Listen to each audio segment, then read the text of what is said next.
What's my reaction to the Green Bay Packers hiring Jeff Hafley? Who? My name is Jeff.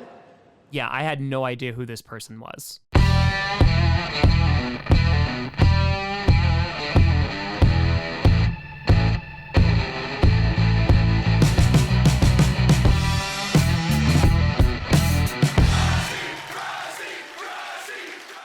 Grossi Posse Packer Nation. Welcome to another episode of Packcast, the podcast where you don't have to be a Packers fan, but it sure does help. I'm your host, Tom. No, I had to do legit research for this because I didn't know who this was. Grossi, and breaking news, even though it's already been over an hour since the announcement.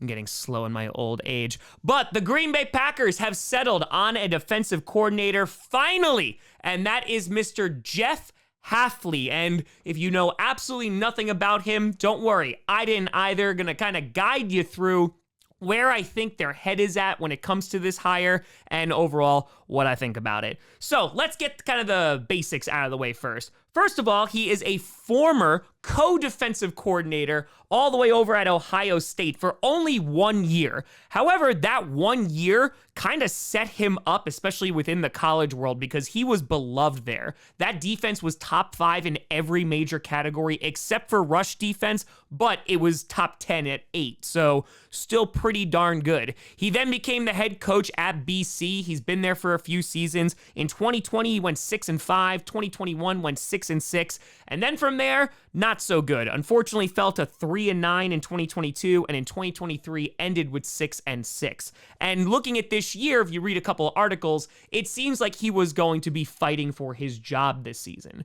Now, some of you may look at that and go, oh crap, that's really, really bad because the record's not good, which granted. However, some people who are looking at Brandon Staley may just look at, hey, they're not a great head coach, but they're a good defensive coordinator. And thankfully, all his experience is not just tied up in college football because he has NFL experience as well, as he was coaching throughout the league for 7 seasons. He started off in Tampa, then went to Cleveland, actually under Mike Pettin, former Packers defensive coordinator. I know, I heard the groan from here. And then made his way over to San Francisco and made such an impact that Richard Sherman sung his praises. So within his time at the NFL, it seems like he at least made his mark. He actually was even a DB coach for Darrelle Revis, which if you ask me, that sounds like some pretty darn good experience. And overall, he is a defensive back specialist. And considering what the Packers need right now, that's pretty great. The Packers have a desperate need at safety. Darnell Savage definitely played better, but also that was a contract year.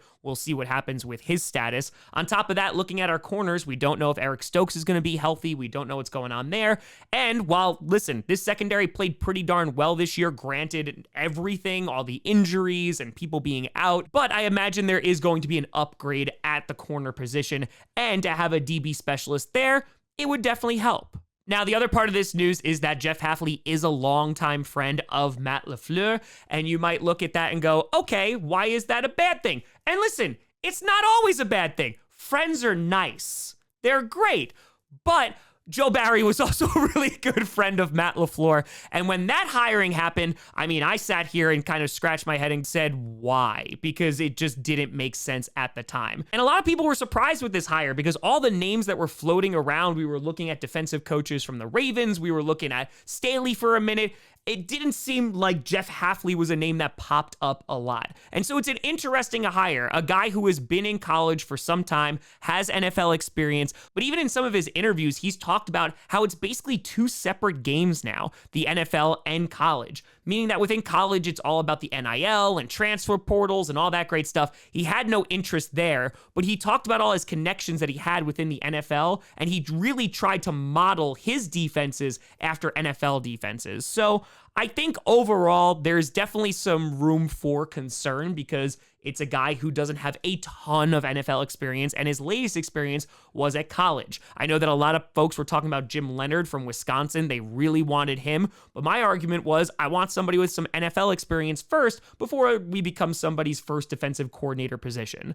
Now, we have become somebody's first defensive coordinator position, but at least there's some of that NFL experience that's present. Overall, I don't know what defense he's going to run. Apparently, he is comfortable with a 4-3 or a 3-4. On top of that, apparently reporters are saying that most, if not all, of the already existing defensive staff on the Packers could stay with Hafley. So you might not see a ton of changes, which I don't mind because, like I said, what we were able to do with our defense last year, especially that secondary, I'm pretty happy with. If Hafley can come in and make it even better, then we're golden. Ultimately, I would have liked a pass rushing specialist just because I think that has been a position of dire need with the Packers, and we just need our defensive line to get after the quarterback, similar to great teams who can just rush with 4, get after the quarterback without bringing pressure, and they can let the secondary do their thing without stacking the box or trying to get after the quarterback. Here, I think Hafley is a little bit of a risky pick, but with any coaching hire, it is going to be risky. I think it's a little bit more because, again, his latest experience was college, but listening to some of his interviews and how he's modeled his defenses after NFL defenses, maybe I can get a little bit more on board with that. And while there's a little bit of hesitation with me, that seems to be all over the internet right now. You look at Bill Huber, a beat reporter for the Green Bay Packers, got sent both these texts saying like, hey, don't let his years at BC fool you, but also this was not really a great hire. So you're kind of getting the best of both worlds. And similar to the draft, at the end of the day, we just gotta wait and see. Here, I like the potential because even when Joe Barry got hired, I like the potential of what he could do with our linebackers because he developed guys in St. Louis at the time like Corey Littleton. And because of that, I was like, oh, maybe he's going to help our inside linebackers, our middle linebackers. That would be nice. And here, a focus on the secondary, I think would be really great. While I would have liked somebody to get after the quarterback a little bit more, I think ultimately going in this direction is going to inject some much needed energy. And Joe Barry, while I don't think he was a god-awful coordinator, he wasn't able to adapt. From what I hear about this guy, he seems like he's adapting in just some of the blurbs I've seen and also the interviews that I've listened to. So at the end of the day, I don't know what the heck this hire is going to result in, but I'm excited that we finally got our defensive coordinator. We can kind of see what defense he's going to run once we hear from him and kind of hear from the organization.